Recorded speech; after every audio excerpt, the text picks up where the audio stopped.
Le 23 mars, Stan va se réveiller d'une longue histoire d'amour. Après 4 mandats, son maire actuel va se retirer, laissant derrière lui une ville bien équipée, à l'économie équilibrée. À son actif notamment la sauvegarde de l'hôpital et l'arrivée du tram-train qui est un succès auprès des Thannois, même si la desserte de la vallée n'est plus à l'ordre du jour.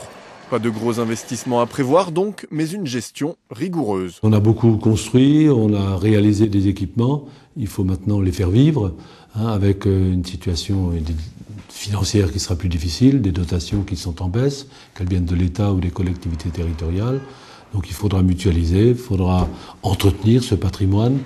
Qui alors pour succéder à Jean-Pierre Baumler? 2 listes, 2 candidats et pas d'étiquette. Ce lundi soir, l'équipe de Romain Lutringer se réunit pour préparer sa prochaine réunion publique. Retour sur les dernières rencontres avec les Thannois. On aille encore vers eux. Il n'y avait aucune étiquette, les gens ils étaient un peu déçus parce qu'il y a toujours une curiosité de ce point de vue-là. Mais après, il y avait quand même une attente du point de vue de l'image de travailler ensemble. Car même si pour les Thannois, la liste Lutringer est plutôt identifiée à droite, ses membres veulent avant tout mettre en avant leur diversité, eux qui viennent aussi bien de l'actuelle majorité que de l'opposition. J'ai essayé de rassembler, je dirais même des sensibilités opposées hier, qui aujourd'hui sont disposées à travailler ensemble. Il y a les compétences, il y a l'expérience aussi pour certains, et il y a surtout aussi la jeunesse.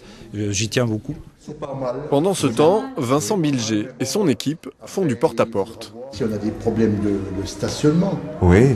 Bon, ça serait bien qu'ils mettent, vous savez, un machin qui se rabatte à chacun à sa place, parce que sinon autrement tout le monde prend les places des autres. Donc c'est des questions à faire remonter aussi, qu'on peut faire remonter, une fois élu, auprès de Domial. Puisque c'est, le contact et la proximité avec les habitants, c'est l'ADN de cette liste qui a conçu son programme au cours de plusieurs réunions publiques et qui voudrait associer les Thannois à la gouvernance de la ville.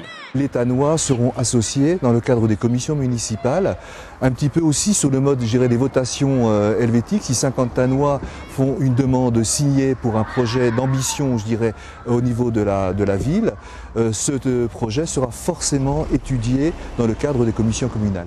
2 hommes, 2 listes et surtout 2 méthodes, l'une qui compte sur le rassemblement des sensibilités, l'autre sur la démocratie participative. Et c'est sans doute sur cela que les Thannois devront les départager, car pour le programme, à en croire l'actuel maire, les différences sont ténues.